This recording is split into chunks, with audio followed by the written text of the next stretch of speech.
Thank you for joining us today. My name is Lisa Travers from Alliance Corporation, and today we're pleased to present you with Cambridge Broadband Networks to introduce their product line to us.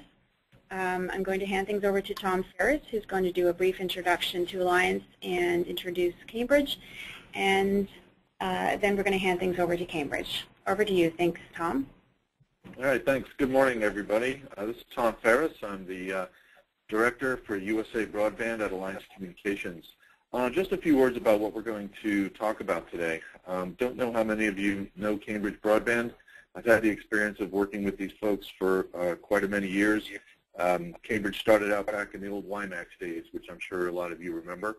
The company has migrated, though, in a positive fashion and is now presenting products that will hopefully solve some problems that we're seeing in a lot of the metro and even in some of the rural area deployments these days with operators and users who are using the unlicensed spectrum for point-to-multipoint. They have one of the only products in the world that can solve this problem today in some new and exciting bands that have reopened up in the Americas. So what we're going to do today is I'm going to give you a little bit of brief about Alliance and who we are, and then we're going to turn it over to Cambridge, and we're going to review the new product line that they have out for us, specifically tailored towards several spectrums here in the Americas. All right. So Alliance Communications, we are a wireless and wireline distribution company located in Canada, United States, Mexico, and CALA. We've got over 175 people in the company. We represent some of the top telecommunication manufacturers in the industry. We are a direct distributor, so we do stock many of the products that you're going to see on slides today. We provide personalized expert assistance. Most of the people, or most of the outside account managers in this company have more than 10 years of experience in the industry. We have engineering capabilities as well as intense product knowledge. So we pride ourselves on being able to be kind of an honest broker for our customers out there and deciding what types of new technologies to look at. We also provide pre- and post-sales technical support, including in-house and on-your-prem training. And as I said earlier, we have warehouses located throughout USA, Canada, and Mexico. A couple of the products that a couple of the areas that we focus on. As I said earlier, we break wireless products up into two categories. One is active RF components, which are broadband products like microwave, and the other are infrastructure products, like anything on a tower or all the material that support cable and RF infrastructure on towers, rooftops, and on the ground. We also provide IDAS and ODAS products from a variety of different manufacturers, as well as all the installation materials that go along with them. We're in the fiber business as well. If any of you folks are working in the cellular industry these days, you know that cellular on the tower is going fiber, and that's how we got into this business about 3 years ago. So we provide an extensive list of raw fiber as well as custom terminated fibers of any type. And we also supply supply chain services for a lot of our carrier customers throughout the Americas. Through our warehouse locations, we can provide in- and outbound logistics services. We can become a stocking and local pickup area for regional contractors, and we provide this service to many of the large cellular and wireless infrastructure carriers in the Americas.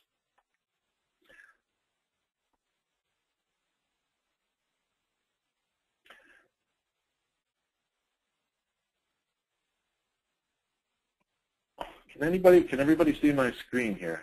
Is anybody, any of the panelists? Because I'm getting a strange little pop-up right now. Yes, we can see your presentation. It looks okay. Okay, I'm sorry. I'm getting a strange pop-up on my window here from the webinar program. So let me just go back a second here. So on the technical services side of our company, we provide a variety of different services, including microwave path licensing through the FCC, through Industry Canada. We also provide network design. So if you provide us with information regarding your microwave paths or your multi-point installations, we can actually help you provide mapping services and planning services. We also provide product pre-configuration, so we can actually ship products from our logistics facilities pre-configured with your custom configurations, your IP addresses. We can label everything for you so things can show up on-site or even at your installation partners' locations, pre-kitted and ready to go for installation.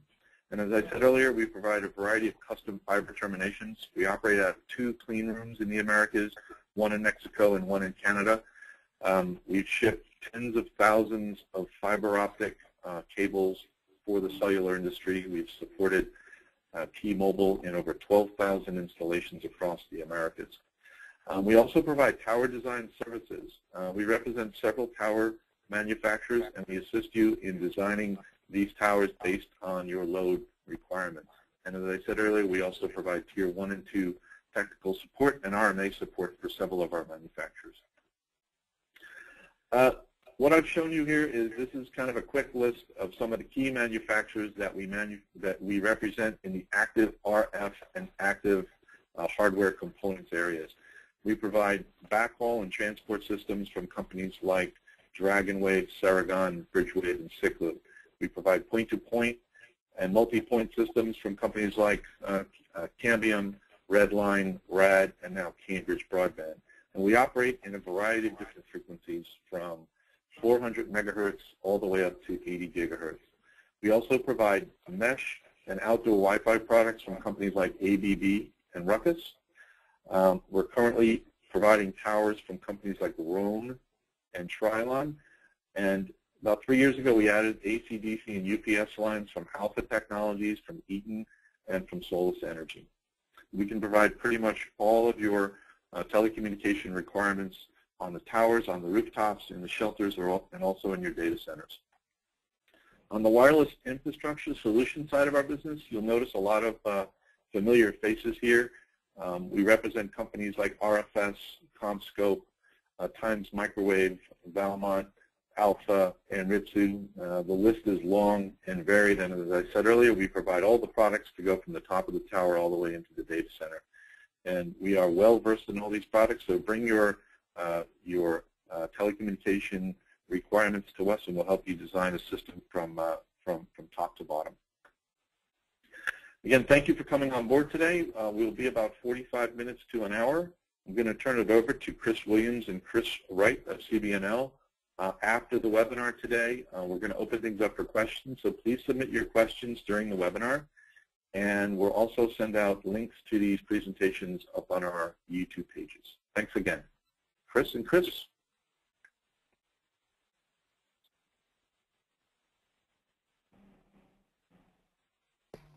Good morning, everybody. This is Chris Williams.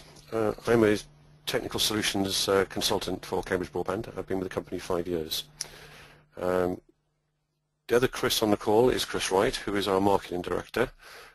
He's there to back me up and to help me with any of the marketing work that we've been doing with Alliance, between Alliance and CBNL. I'll flip to a second slide, and somebody please tell me that they can see the slide, just in case. Lisa or Tom? Yeah? Looks good. Yes, we do. Okay. You're okay. Thank you. Okay.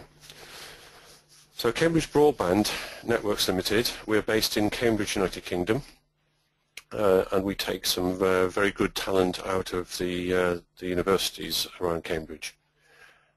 We are the market leader in licensed point-to-multipoint, and I stress licensed point-to-multipoint. We do not do anything else other than point-to-multipoint. Our carrier-grade platform offers you a complete and unparalleled business case to help transform the capacity you need for your network, and it also helps you in time to market and assists in greater profits. We currently serve customers with our product, and that's the current product, in 42 countries throughout the world, and that includes 7 of the world's largest 10 operators. And we provide the systems for backhaul, small cell, that's mobile backhaul, small cell backhaul, and additionally for corporate broadband access.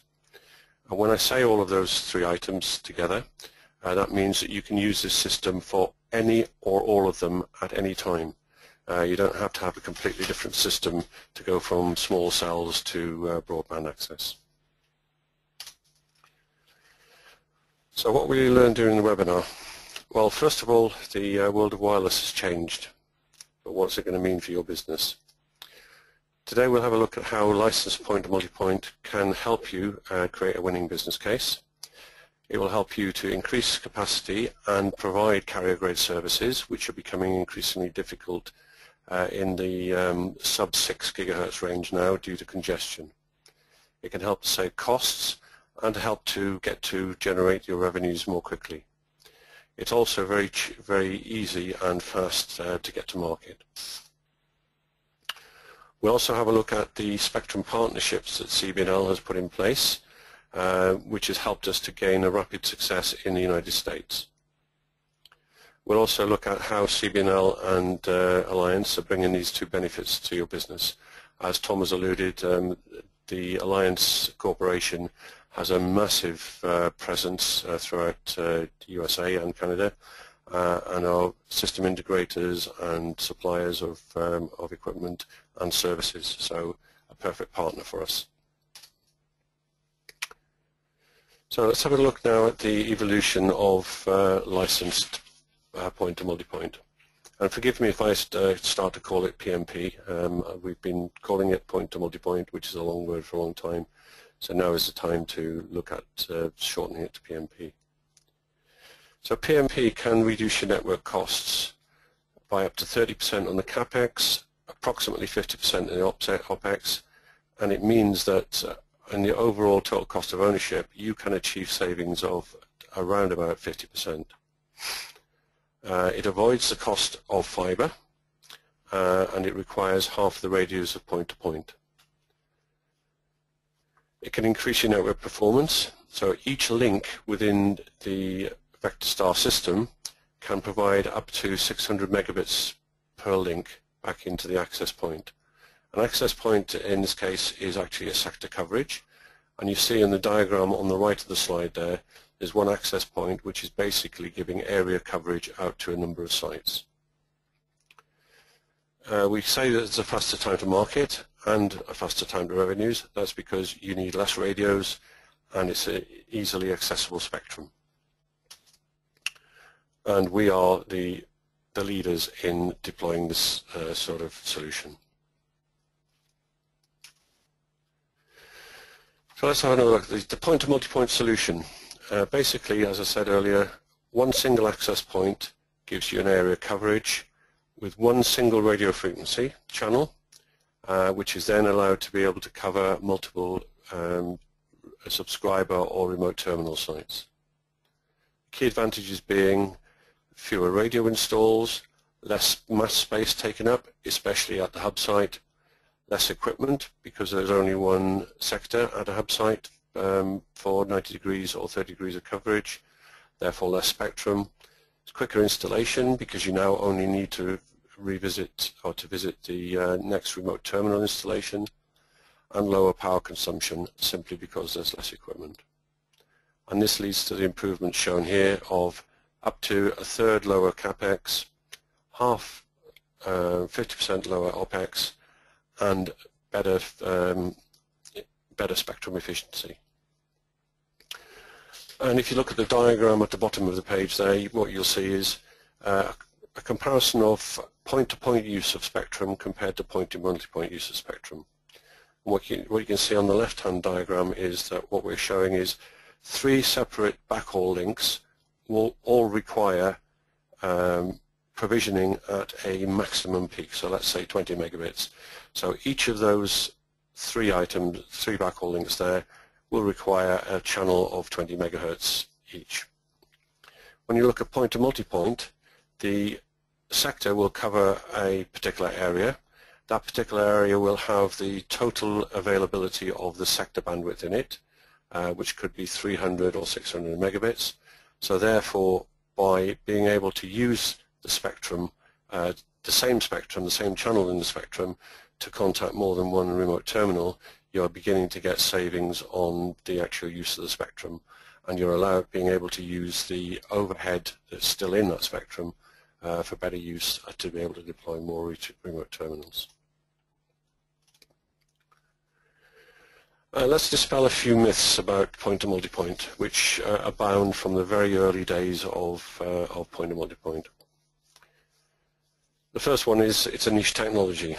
Well, it's in use by 7 of the world's largest communications providers, and we have it in use in 42 countries, and in fact it's in use in 5 states of the United States today. The myth is it's expensive, and the TCO requires a high remote terminal to AP ratio. We can actually show, depending on the pricing, that a positive TCO can break even compared to point-to-point at 2 to 3 remote terminals per access point.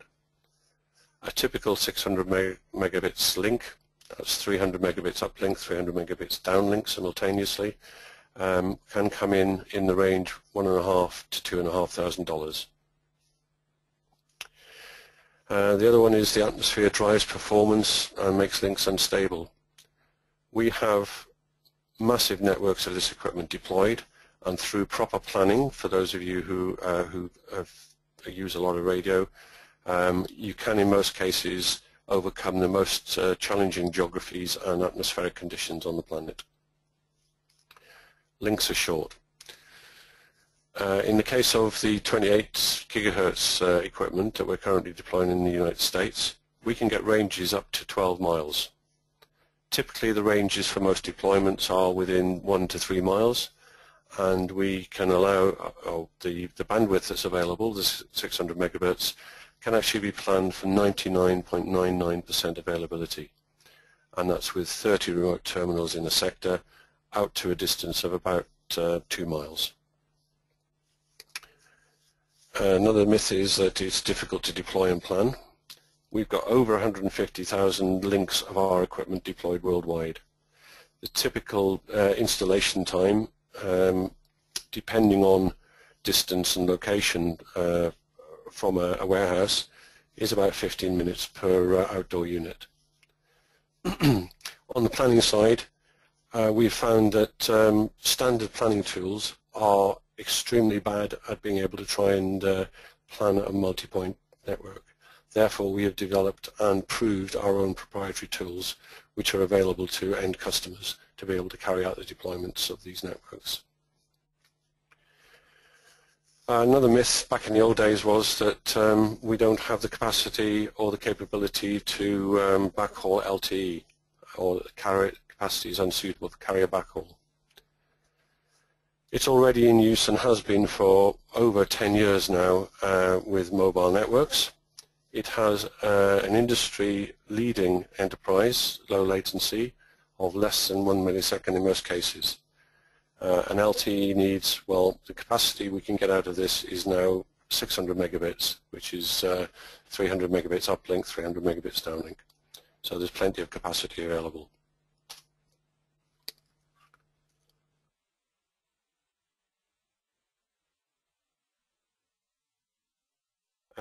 This is just an overview just to pull things together. And what you can see is we are the global leader in licensed point-to-multipoint, and that's borne out by a number of industry reports which are not sponsored by us, by independent publicists. We serve over 70 communications providers in 40 different countries. And on the map that you see on the right-hand side of this slide, you'll see the countries where we have deployments. They are in dark blue.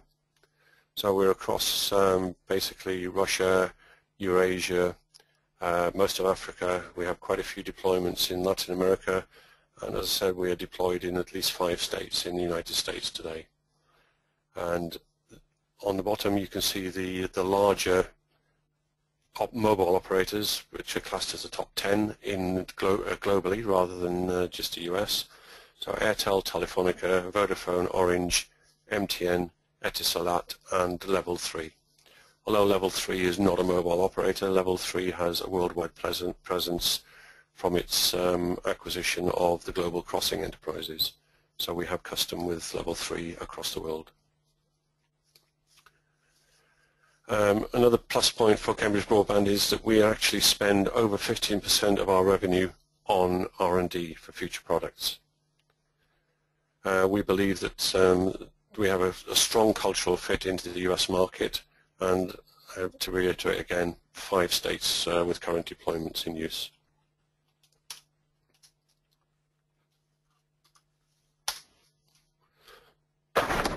We'll have a quick look at the business case now, and I'll flip through these fairly quickly. So the solution offers a leading business case over alternative wired and wireless solutions. We're not trying to displace point-to-multipoint, we're not trying to displace fibre, but what we are trying to do, sorry, point-to-point is what I meant to say, but what we are trying to do is give people another tool for their toolbox. Point-to-multipoint is faster to deploy than traditional fibre, and in some cases can be much less expensive. So we say a quick time to market. That's because we deploy almost half the radios compared to point-to-point. So there are fewer radio installs, so fewer teams to go out, less spectrum use, so less costs for those. And new sites can be added into a sector without a visit to the hub site or tower, as long as you know where the coverage area is. Carrier grade service. There's an expansive quality of service set up within the equipment, which allows you to guarantee the quality of service. Again, you'll get a good quality of service because this is licensed spectrum. Therefore, there's no interference or bandwidth contention with other users, which is what you are now starting to get in the sub-6 bands. So you can guarantee SLAs, and we have this equipment proven for business-critical data traffic in modern LTE networks. As a point in fact, we have a network that was run for a trial deployment for O2 Telefonica in the United Kingdom to prove the LTE equipment, and our equipment was chosen to backhaul that because of its low latency. High capacity, so we can get over 600 megabits per link. So one sector is capable of providing that 600 megabits, and each remote terminal within that sector is capable of accessing that 600 megabits per link, all dependent on the quality of service you assign to the remote terminal. This means that we can get up to 14.4 gigabits per hub site or per tower. And we also have an R&D path to 1 gigabit per sector. So currently we're talking about 600 megabits per sector. We're looking at how to get to 1 gigabit per sector in the very near future. Low cost, and this is borne out by Sensor Feely in their report Crucial Economics for a Mobile Data Backhaul Network. Licensed point-to-multipoint offers cost savings compared to fibre and point-to-point solutions of up to 50% on capex, 30% on opex, giving a total of about 50% total cost of ownership savings across the board. In terms of range, as I said earlier, you can deploy this up to 12 miles in range. Obviously, the throughput will be affected by the range, but that is a planning constraint, and by all means we would like to discuss anything with you about that. It's field proven across some very harsh geographic and climatic conditions. It operates in very wet and rainy areas. It operates in dusty conditions in places like Saudi Arabia and the Middle East, and it operates quite successfully in tropical regions. The equipment supports a number of bands. Today we have bands of 10.5 gigahertz, 26 gigahertz, 27 gigahertz, and 28 gigahertz. For the US market today, the product in the 28 gigahertz band, which has been FCC approved, is available, and we have 39 gigahertz going to become available in 2015, which will then be usable in both Canada and the United States. We're also looking at the market demand for 24 gigahertz, often known as the DEMS. This will be a good band for us, simply because 24 gigahertz is completely harmonized between USA and Canada. We have current partnership tie-ups with two of the biggest US spectrum holders for the LMDS 28 gigahertz spectrum, and that's XO Communications, who cover 60 of the basic trading areas, and Straight Path Communications, who have 16 of the basic trading areas. So what we're intending to do through Alliance is to be able to put together the package that allows you, the customer, to be able to buy the equipment and have access to the spectrum with a minimum of fuss. There's a total of about 1.3 gigahertz of spectrum available in most markets and most BTAs. It's for the most part uncongested in the major metro areas, which is unlike the common carrier spectrum that is available today. And for those areas where we don't currently have partnerships, we are working to add other significant basic trading area spectrum owners to enhance the deployment capability of the equipment throughout the United States. So why is CBNL a market leader in licensed PMP? Well, FDD, which stands for Frequency Division Duplex, allows in a PMP environment dynamic reallocation of bandwidth versus older solutions. FDD channels means that network size can scale and is not limited by any interference compared to, for instance, TDD equipment. There's centralized and flexible arbitration, which allows for soft bandwidth allocation.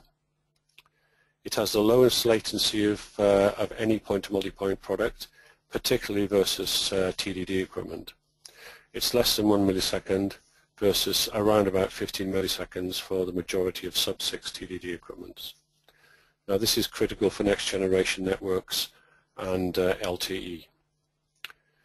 There's a 600 megabits per sector capacity with a path that we're looking at to a gigabits and over. And finally, we've got over 15 years of field proven experience and tier 1 references across the globe. So a quick look now at the TCO, and we can't claim to have originated this particular slide. This is actually taken from Microwave Towards 2020, which was a bit of market research done by Ericsson back in 2014. And what they've done is they've broken the TCO for backhaul into a number of sectors. So we start at the top right: product investment, network rollout investment, operation and maintenance, and site rental and cost. When you add in the fact that we're going to do this with PMP, what that leads to is quite a few savings. So you get significant reductions in costs for site rentals, both indoor and outdoor. There is a significant reduction in product investment in terms of the hardware. Network rollout, there's equipment install and commissioning costs. They are reduced because we reduce the number of teams that are required. And in terms of operation and maintenance, there's a significant reduction in the cost of the power, plus there's a reduction in the spectrum license fees and field services. Another quick slide to have a look at. We can typically cause there to be a break-even compared to point-to-point standard product microwave systems. If you look at this graph, in this case the break-even point is between 1 and 2 remote terminals per sector. Obviously that will depend on the volume of sales and other factors which come into play. But in conclusion, we see that licensed PMP offers a very significant TCO saving versus microwave point-to-point. It can assist you in being able to deploy very quickly while potentially you're waiting for fibre, or maybe fibre isn't available in the area. It also therefore reduces the OPEX cost compared to fibre. And we believe that point-to-point is actually better suited to middle mile and trunking applications. Now we'll have a very quick look at the actual portfolio. So the portfolio itself consists of 2 real items. On the top of the diagrams there we have remote terminals, which will have what you will see and recognize as standard parabolic antennas. And we have the parabolic antennas for the remote terminals from 8 inches through to 4 feet available. Obviously the length of your link will determine how big an antenna you need, as well as the availability you need for that particular link. On the bottom row you'll see that access point antennas, we have two different variants basically. There's a 30-degree horizontal beam width antenna and a 90-degree horizontal beam width antenna. Up until we started deploying in the United States back in 2014, we believed there would be never any need to have anything other than a 90-degree antenna. However, in some of the cases where we have deployments in the US, the density of remote terminals per sector was such that we actually needed to split the sector up. So we've now had designed a 30-degree sector, which is becoming more and more popular. The product I'm showing here on this slide is our standard series. We call this the ODU-S, and basically this is a series where there's 150 megabits uplink and downlink available. So the total throughput is 300 megabits per sector. We have frequencies operating, like I said, worldwide, 10.5, 26, 28, 27 gigs. However, the only product for use in the US currently is 28 gigahertz with FCC limitations into it, and that is FCC approved. And as I said earlier, we're looking at 39 gigahertz products in 2015 and 24 gigahertz products later on, and again due to subject to market demand. We move on to the next series, and this is the latest series of equipment. This is only available in the higher bands and is definitely available in 28 gigahertz FCC band. It will also be used to migrate to 39 gigahertz and 24 gigahertz in the future. So all of the design and architecture has been done such that it will be very easy to bring in the new products, and that's how we managed to be able to get FCC approvals for the equipment and also manufacture a special version called the 27 gigahertz version, which is for use only in Brazil. And again, in this scenario, you'll see that the standard parabolic antennas are on the remote terminals, with the specialist sectored antennas attached to the access point antennas. The outdoor units themselves look identical and are physically identical. However, the internal electronics of the access point are somewhat more complex than the remote terminal. In addition to those two items, in the VectaStar 600 range only, we are starting to manufacture now what we call our small cells product, which is VectaStar Metro 600. And basically for the first version of this product, what we're doing is we're repackaging the electronics of the standard version to allow us to have a much neater installation that is now suitable for putting on telegraph poles, lighting poles, and other things like building sites, which means it's more aesthetically pleasing and is quite acceptable for use if deployed with a small cell on the same pole. In this case, what we have is we have fully integrated antennas in both access point and remote terminal. The access point antenna is gives a horizontal beam width of about 12 to 15 degrees, whereas the remote terminal has a beam width of somewhere around about 5 to 6 degrees. These products will be available and will be FCC certified. I'll just do a quick resume of where you can use the equipment now. So you can use it with in the standard product form for macro backhaul. So what that is the macro site base station antenna site can be backhauled into a central fibre point, and that can then finally be backhauled over into the RAN. So the central RAN. You can use this for corporate broadband access, and quite a number of our customers do.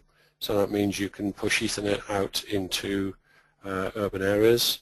For instance, a wireless ISP could use this for providing access into the internet. It's really built for greenfield last mile access, and it means that once you've lit up an area using a sector antenna, you can connect new customers very, very quickly. And it allows you to also offer, through its QoS systems, a tiered capacity of service packages. Small cell backhaul, I showed you earlier the VectaStar Metro setup, and basically this can be used for backhaul in the small cells into either a macro site or a fibre-equipped building roof site. All the equipment, Metro or VectaStar 600, is interoperable, so you could deploy a Metro RT down on a lamppost pointing up to a standard sector on the rooftop, and additionally you could deploy a standard non-Metro remote terminal connected into a Metro access point. The capacity and QoS are identical. The main good thing about the Metro equipment is it's very simple to deploy, align and commission, and it's at a somewhat lower cost than the standard remote terminal. So finally we'll do a quick wrap up.